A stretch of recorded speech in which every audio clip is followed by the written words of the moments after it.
All right, welcome back to another episode of Prepper Talk Radio. I'm super excited to have on a special guest on the show today. Unfortunately, it's just me by myself. Paris Clough, Scott, and Shane had other commitments and they weren't able to make it. But I've got a special guest here tonight. We're going to talk about an experience that I had this last weekend and in a gun training course that I took that was absolutely incredible. And I got the guy who teaches and trains, and he's going to go through a couple things. But before I introduce him, I just wanted to remind everybody that to go to our website at preppertalkradio.com and to join our mailing list there's a resource tab where you can join and get all kinds of downloads for free. Also, make sure that you remember to go to jasemedical.com to get your Jase case. And we're having a contest right now that as soon as we hit 1,000 subscribers on YouTube, and we're going to do a giveaway for a Jase case. So you can get a free Jase case. That's a jasemedical.com Jase case. It's a $250 value. So it's really an amazing case. It's all the antibiotics you'd need for a year in an emergency kit for you. So make sure you pick up your own Jase case. If not, make sure that you share the word, spread the word, so we get 1,000 subscribers on YouTube, and you might just win your own free Jase case. So with that in mind, I wanted to introduce Todd Nielsen from Nielsen Training and Consulting. He is an absolute amazing individual when it comes to gun training and tactical training, combat training, all kinds of things. So I'm just going to we're going to do an interview today with him. And I wanted to kind of just start off, Todd. Thanks so much for coming on. Oh, absolutely. Thanks for having me. I appreciate it. Yeah, I think it's amazing the experience that you have. And so tell us a little bit about I know it's kind of funny. We talked earlier before the show. It's like, how do you introduce yourself? It's going to be like a 3 to 5 minute introduction here just to kind of give your CV because your rap sheet, not your rap sheet, but Yeah.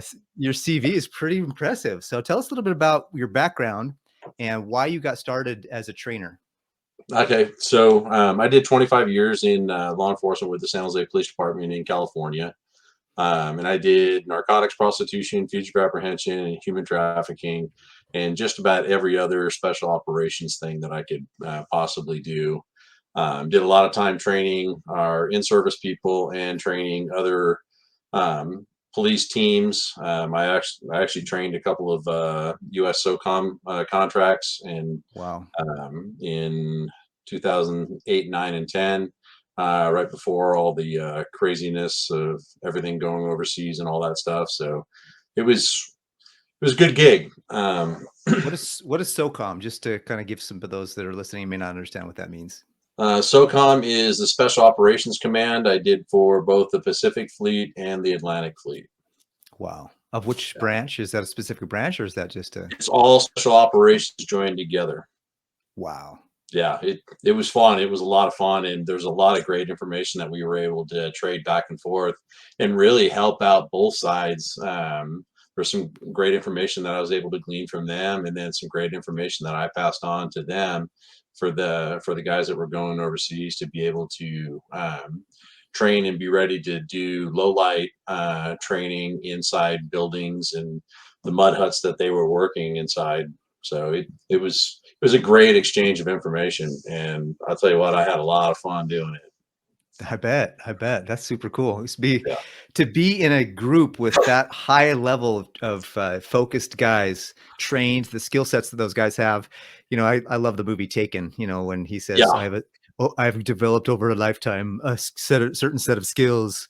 I'm like, man, I want to have those certain set of skills myself. Yeah, someday, right? yeah. That's why I'm hooking up with you and getting some good training. So maybe I can someday have something similar. Yeah, there's Anyways, a lot of my friends that say that, yeah, don't mess with Todd because he's got a bunch of skills that you don't ever want him to have to use. not against you. You want them if I want you to use them, it's so that you're helping me. We're Yes. on the same team. Uh, that's awesome. All right, keep going. I interrupted you there. No, I literally started Nielsen Training and Consulting because I saw that in the law enforcement community, I wasn't getting the training that I wanted to get, or the most up to date stuff that I saw going on. So I started Nielsen Training and Consulting so that I could actually get my own training, but then also give the stuff that I'm learning, both in the field and from all these other trainers, put it all together in kind of a group thing to bring it out to um, well, properly armed citizens, law enforcement, military, and all that. And it just snowballed into this crazy career that I now have now that I'm retired, traveling all over the U.S., just doing all kinds of great training courses and just talking to and interacting with all these amazing people.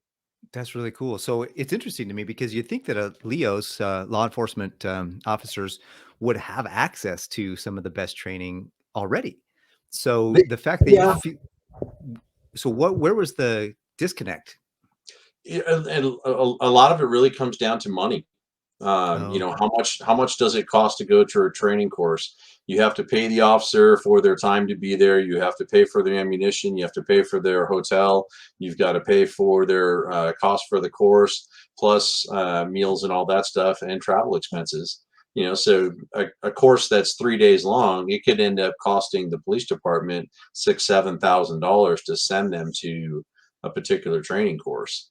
Wow. So when I started looking at all that kind of stuff, I'm like, okay, well, how can we cut the cost? Well, I'm going to eat regardless, so I'll take care of my own per diem. Yeah, take care of my hotel, take care of my travel, and I'm good with that. And the range will just give me ammunition because I was going to a training class and everything else.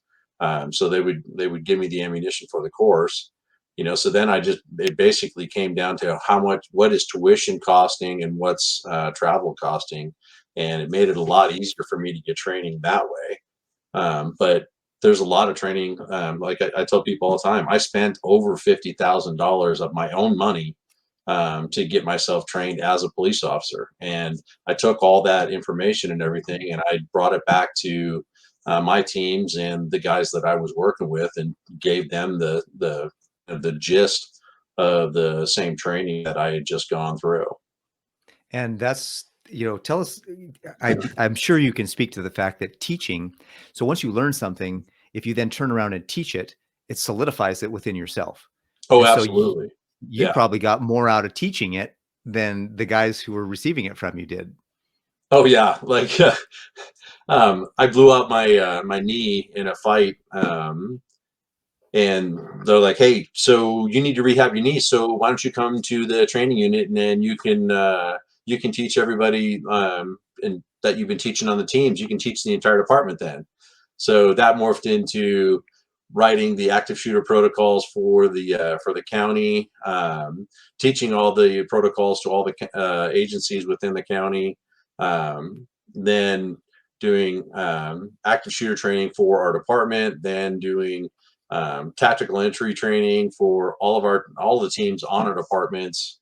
Dude, and it just kept snowballing, and it was so much fun to do all that stuff. I mean, you know, I tell people all the time, I was in the heyday of law enforcement training, to be able to teach some of the coolest things that were just coming out. Active shooter training and all that stuff was all brand new and everything. So I got to see a whole lot of cool stuff that was really in its infancy, and now being able to look back and see how it's all morphing and how it's growing, it's been so awesome.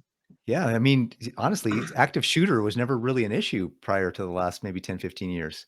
It wasn't, you didn't No, have to it was really deal not. with it or worry about it. It's No. kind of it's kind of a new phenomenon, if you will, one that I don't necessarily appreciate that's growing, but it's unfortunately that's the world we live in, and we have to be ready for that kind of stuff, you know? Yeah. So It, honestly, go ahead. What were you no, gonna go say? ahead. So I was gonna say that, so when did you leave the force? When did you actually retire, or when? And tell us a little bit about that. So When that I happened. retired back in 2015. They ultimately retired me due to a number of injuries, but I lost the use of the three fingers on my left hand. Um, the date of injury, my right hand was 178 pounds of grip strength. At the worst it got for my left hand, it was 5 pounds of grip strength, Oh wow. and there was just no way I was coming back within the year. Um, my my my department was really, really good and kind of hid me for about a year and a half, doing other things behind the scenes. Mhm. Um, but they ultimately, I just wasn't going to be able to get healed in time to come back and do the job fully. So they disability retired me. Wow, wow. Well, that's kind of a bummer for a guy like you. No wonder you got into training real quick because you're like, I can't sit still, and I'm sure you were just going crazy trying to figure out what you were going to do. So glad you had this. All right, when did you start Nielsen training? Like, when did that? Was there some overlap? Yo, there was definitely some overlap. I started Nielsen training back in 2007. Oh, wow. So it's been around for a long time. And I was still training within the police department. Well, let's see, since 1997. Okay, I was training our officers all the way back then. So I've been teaching for a long, long time. that's really awesome. Yeah. And so that's how you developed the course that I took, which is the handgun training course that you developed. It's handgun one, beginning handgun. Yeah. Is that what? Defensive handgun one is what I call it. And Okay, good. essentially, what it is I looked at what's being taught in the police academy to get our officers ready to hit the streets, Hmm. and I took that 40-hour block of instruction and broke it down into 8 hours of instruction, and it's amazing how now as I'm watching how I changed a few little things to make things biomechanically better for people, that now it's becoming industry norms. And I was teaching this back in like 2008, 2009. Oh, wow, that's super cool. Yeah, so it's been awesome to see that kind of stuff happening. Let me share the screen here real quick for those of you on YouTube or Rumble or or watching visually.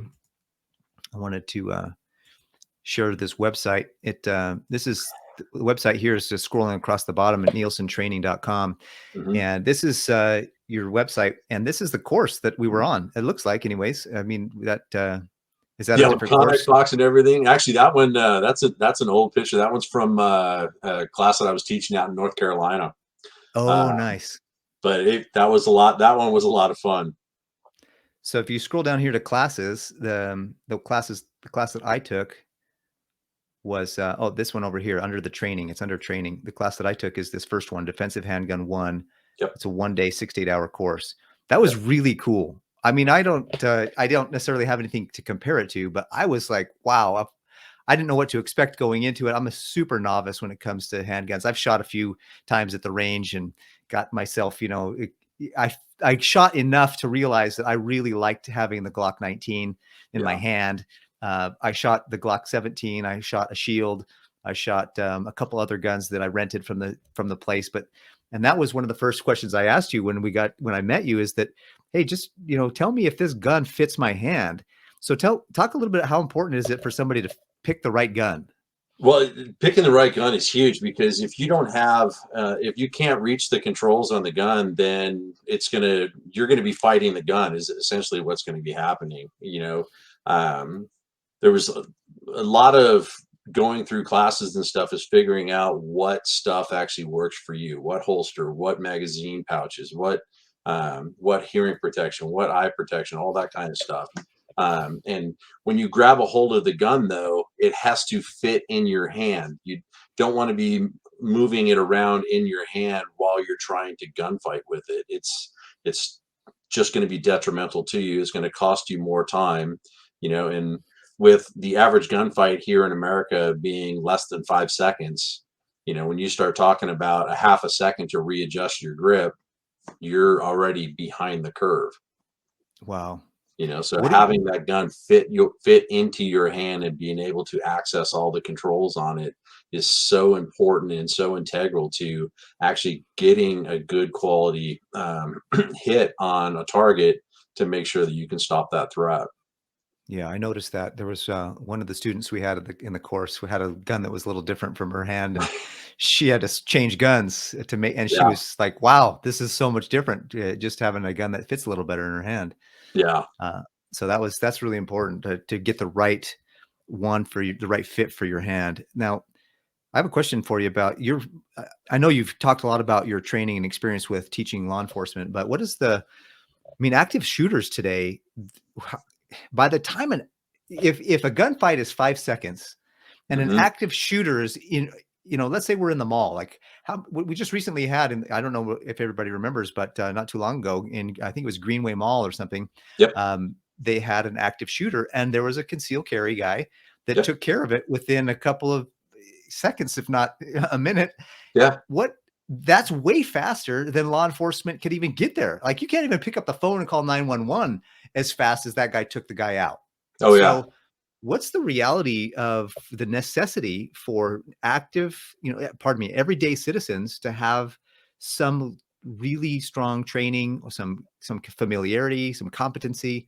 What are you seeing as the reality? Are you seeing a lot of people come to you saying, "Hey, I need training"? Are you getting a lot more civilians that are coming asking for training? I probably put too many questions at once to you, so No, hopefully you remember. you're kind of nailing it right on the head. With all the violence that's been going on lately, and when I say lately, in the last year, um, or actually, well, we even prior to COVID, just through the whole COVID nonsense, um, all the violence that's been going on with that, the uptick in training has definitely been there. Um, but the thing that I see most happening is that people are like, well, how do I protect myself? How do I protect my family? And Mhm. the reality of all that is, law enforcement, it's an average of a 9-minute response time Wow. to an event. Okay. So when you start thinking you're going to have to control something for 9 minutes, it's just crazy. And I look Yeah. at my old police department, our average response time was like 4.5 minutes. That's very fast by the national standards. But when you think about you're going to have to be in a fight, and possibly a fight for your life for 4.5 minutes before the first law enforcement guy is going to show up. Wow. You know, Hey, that that's an eternity when Yeah, you're in a fight.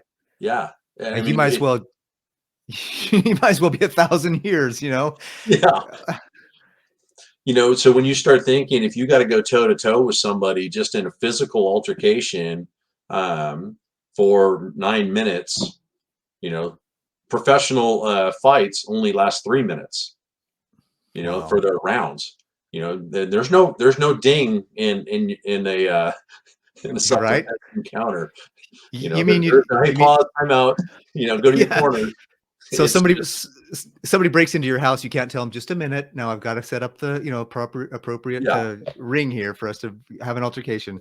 Yeah, you gotta make decisions like seconds. You have seconds to make decisions in those situations. yeah, And if you don't have the proper muscle memory and the training, you're gonna. I mean, I joked with you at the course, and I don't necessarily totally take away from the fact that you can watch things and learning and reading has its place. And so I joked with you that my initial training in the gun world was watching John Wick, several times. So I felt super prepared for the course, oh, but yeah, at the end of the day, my mind had an idea and my body just was really struggling to catch up.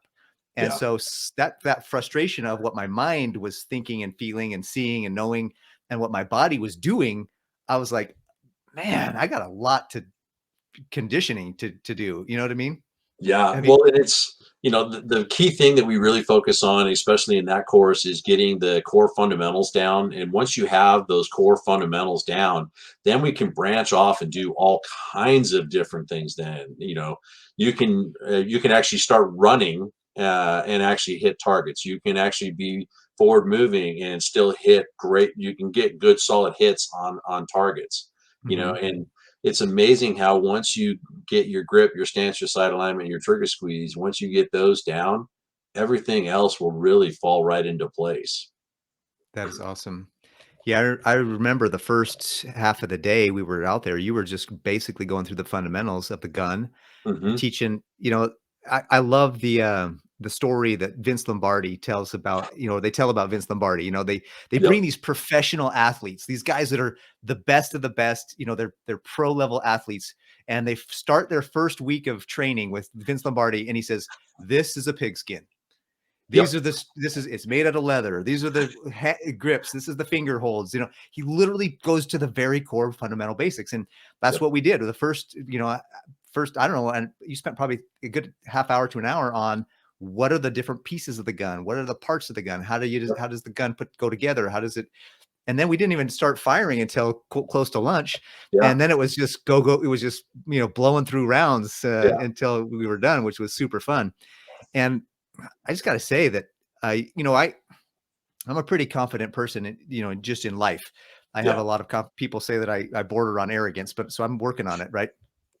And, but with a gun, I literally am walking into a whole new world. Like this, to me, I feel like a fool in the wilderness when it comes to gun training and gun knowledge and, understanding my Second Amendment rights. You understand the desire for that, but really holding it, firing it, showing it how to do it with safety, how to do it so you don't kill the guy behind the guy that you're actually trying to get to, Yeah.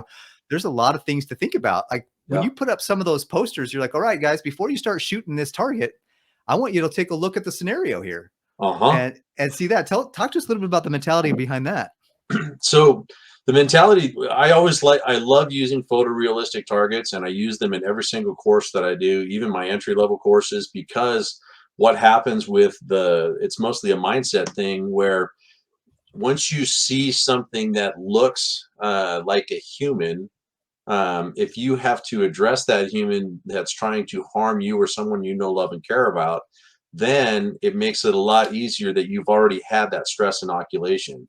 Mhm. And that's one of the things that we really preach in the law enforcement community, in the law enforcement training, but we never really give that to the citizens when we train citizens. And it's like I know so many good quality armed citizens that are out there that are literally they're better trained than most cops. Wow. And it's because they've taken the time, they've taken the effort to get good solid equipment, to get good solid training. They continually follow up on their training, and they constantly practice. And it's one of those things where literally people think, okay, somebody breaks into my house, all I got to do is press the trigger, they're dead, the police are going to come, and everything's going to be okay. And in reality, you're probably going to go to jail that night. The gun that you shot them with, and probably a few of your other guns, are going to go with you. You may never see the gun that you shot the person with ever again. You're going to go Mhm. to a grand jury, and they'll determine whether or not it was justifiable homicide or not. And Wow. the cool thing is there's so many different law classes that you can take to help you understand what the law says specific to your region of the United States or your state. Even some counties vary. Even like in California, it's different counties have different variables as to what's justifiable homicide and what's not. So it gets kind of crazy when you start thinking about it from that perspective.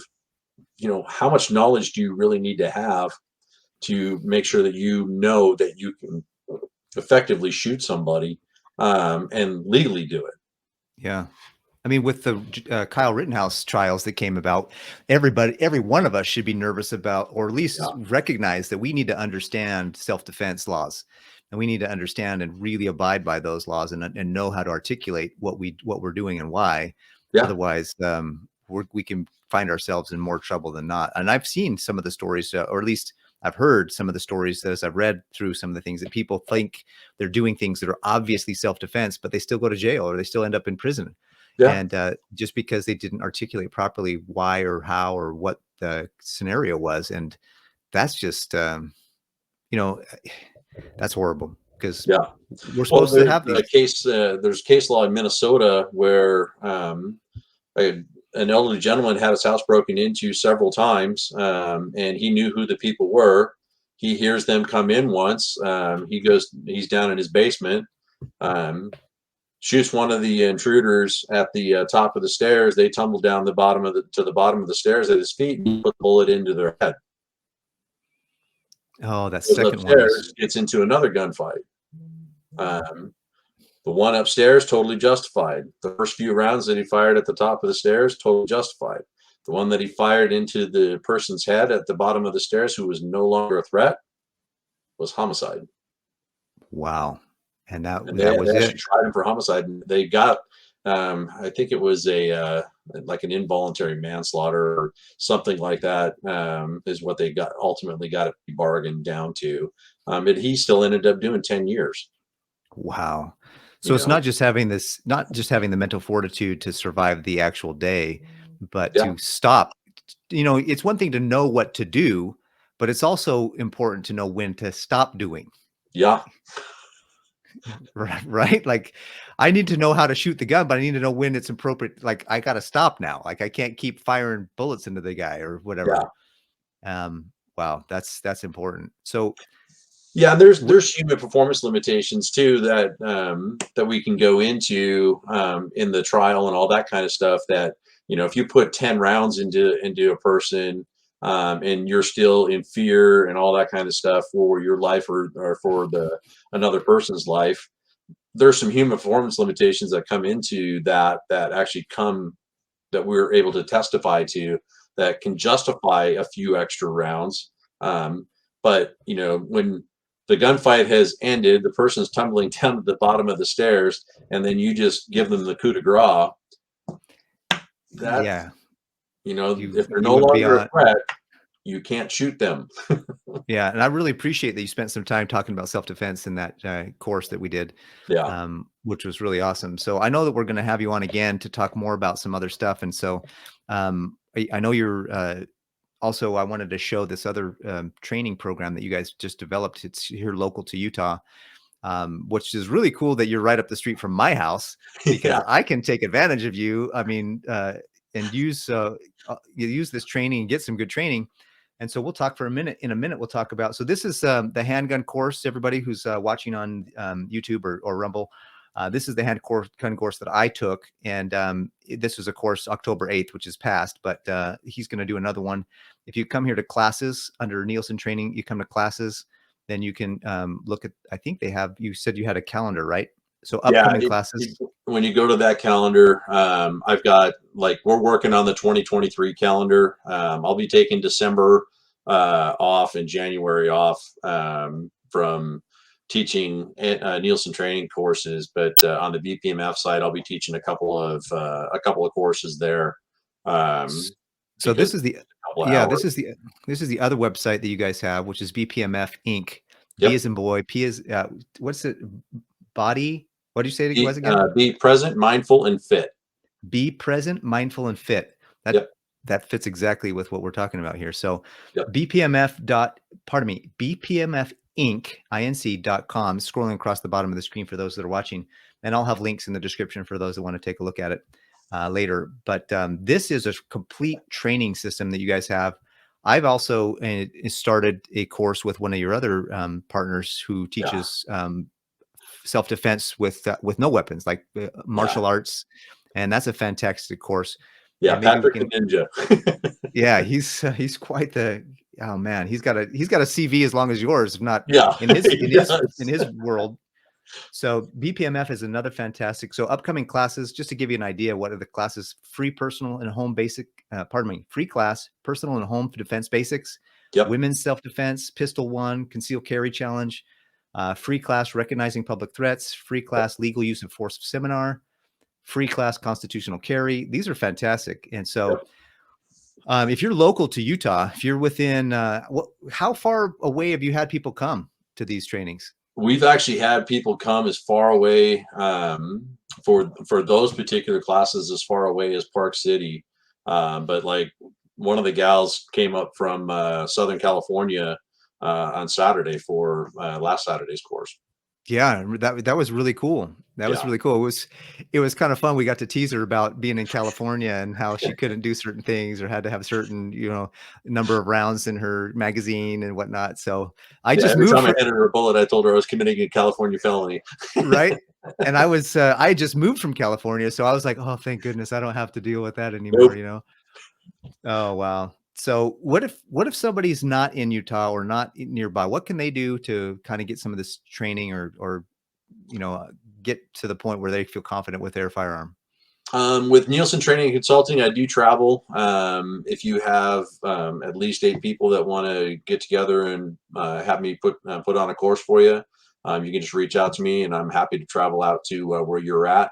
You can just send me an email at todd@nielsentraining.com, or else look in your area to see who your local trainers are, and then look through their resume, look to see what their background is. Make sure that the stuff that they're actually teaching, you know, you don't want to go through Gunfighter 101 with somebody that's never even carried a gun professionally, you know. So that's just kind of something to think about. Yeah, I put up your is that spelled correctly? Todd at SEN. SEN. Let me Yep. change that. Sorry. No worries. Everybody gets that wrong, man. Everybody gets it wrong. Right? It literally, it took my Neat. police department 12 years before they finally got it right. So All right, let's get that back up there correctly. All right, there we go. Todd there we at go. nielsentraining.com. Nielsen with an Nielsen Yep. training.com. So Todd at nielsentraining.com. And that's cool that you'll travel anywhere in the United States or anywhere in the world. What's the Right now, anywhere in the United States, depending upon what country it is, we can do some international stuff. There's a lot more planning that has to happen if it's an international course. Um, but I can make that happen to facilitate that. So just reach out to me, and if I can't make it happen, I know plenty of people that can.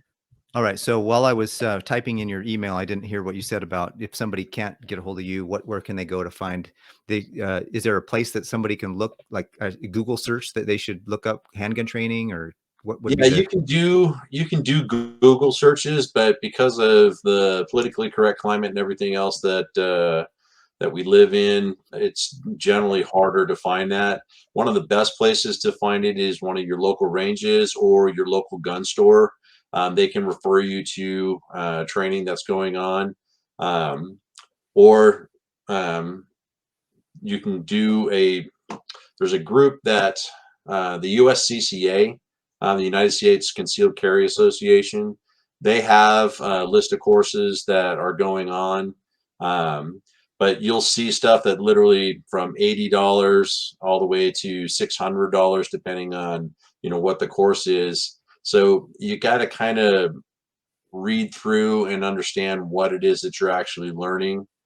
People will say, "Oh, well, I can take a handgun course that's only $80, and it's only going to take me 2 or 3 hours." Hey, that's cool. Go ahead, get the training. I want you to get training. But then when they look and they're like, "Hey, your classes are $250 for an 8-hour day," and the reality is that's because that's actually what the value is. I get people all the time. They're like, afterward, they're like, I would actually pay twice as much for this course. oh And I'm yeah. like, well, I want to make it so that people can still afford it. I was a beat cop trying to get as much training as I possibly could, and I was still trying to provide training out to other people too. So I know how training can get very expensive. When you look at it, you're $800 into a day if you have to take a day off of work and everything else. You know, Hmm. so It it was can get cool. very quickly.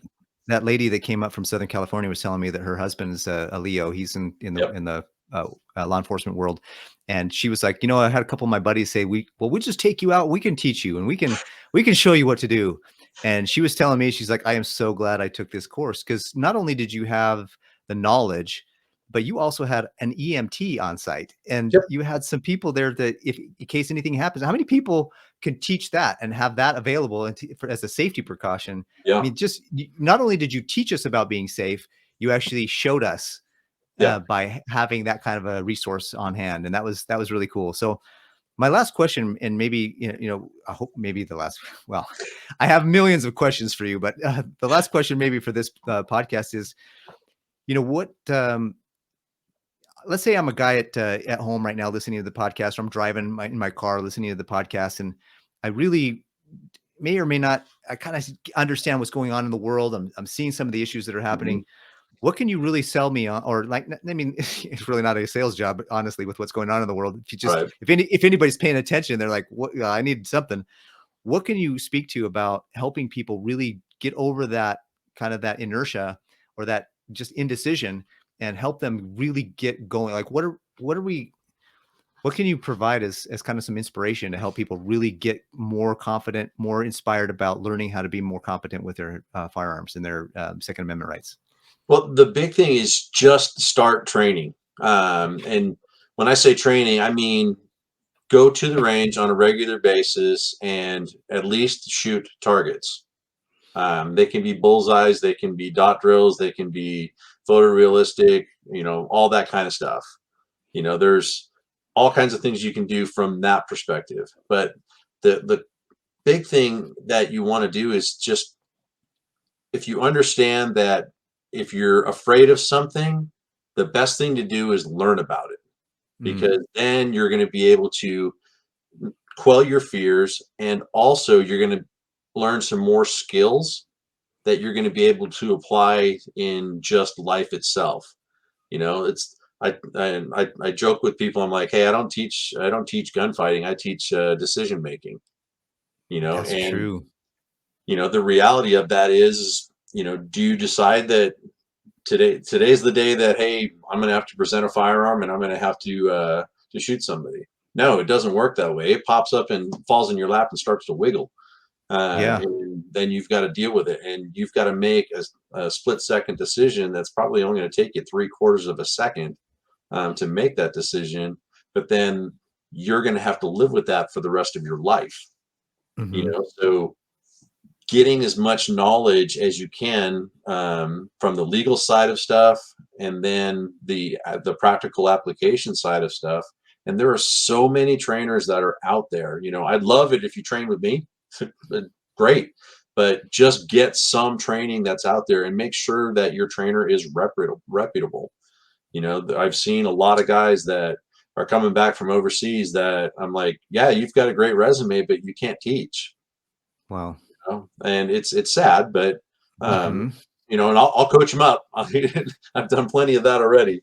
Um, but the realities of what's actually going on in the world, if you take some time to kind of know and understand what's actually happening and be aware of all that, and then be aware of your surroundings, it's amazing how much more confident you become. Yeah. I mean, statistically, right now, we're seeing more and more active shooter situations. We're seeing more and more uh, things like that, and they're coming after the Second Amendment rights with a Right. fury. However, the reality is that most of these situations could be handled if somebody knew what they were doing in the present, at the time, in the moment, and Yeah. could take care of a citizen. Most of the people that I've seen who were citizens in any of these issues were actually heralded as heroes, and Yep. they knew what they were doing. They dealt with the issue, they got it done, they took care of it, and then they were given that opportunity. I mean, that would be cool. I hope that no one ever has an active shooter situation, but the No. reality is that you never know, and it's happening more and more, which is really scary. And that I I hope that people are scared to action, to learn, not scared to inertia and reducing themselves and shrinking away from the challenge. Like Right. fear and courage is moving forward in the face of those fears, and that's what I want to inspire people to do and help people to do. I told you, I texted you afterwards. I was like, hey bro, I even took my gun in my concealed carry position to the supermarket after the training because I was so confident with it. you know I just felt better, and I think that kind of closes what I was sharing with you earlier about how I'm a confident guy anyways. But this Yeah. whole having a gun, I was nervous to go out Yeah. with it. I was nervous to conceal carry. And in Utah, where I live, it's a constitutional carry, so I'm allowed to do that even without my concealed carry permit. Which as soon as you get a concealed Yeah. carry training course on the calendar, I'm gonna be one of your first students for Perfect. that for sure. But as soon as I get my actual concealed carry, I'll have even more training and understanding of that. But I took it grocery shopping because in my state I can do that. In Utah, you can do that without having a concealed carry permit. But Hmm. I was just like, I'm confident enough to hold this thing and carry it around and go to the store with it and Yeah. not feel like I'm, doing something weird.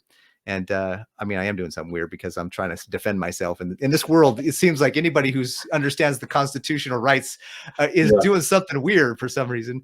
Yeah. So more of us need to be trained. More of us need to be knowing what we're doing. So any closing remarks or thoughts, Todd, before we let you go? One of the big things, like I work with another group doing active shooter training and everything like that. And here's a statistic that will blow your mind. 98% of active shooters stop shooting when they meet resistance. Wow. Wow. So think about that. Be the resistance. Yep. If an active shooter pops up and then all of a sudden they're just arbitrarily killing people, you know what? There's your golden ticket. Yeah, that's awesome. Well, thanks again, Todd, for being on the show. Absolutely. We'll have you back for sure. I know that Scott and Shane wanted to meet you and have some questions for you as well. Oh, we Shane, got to get him in the class.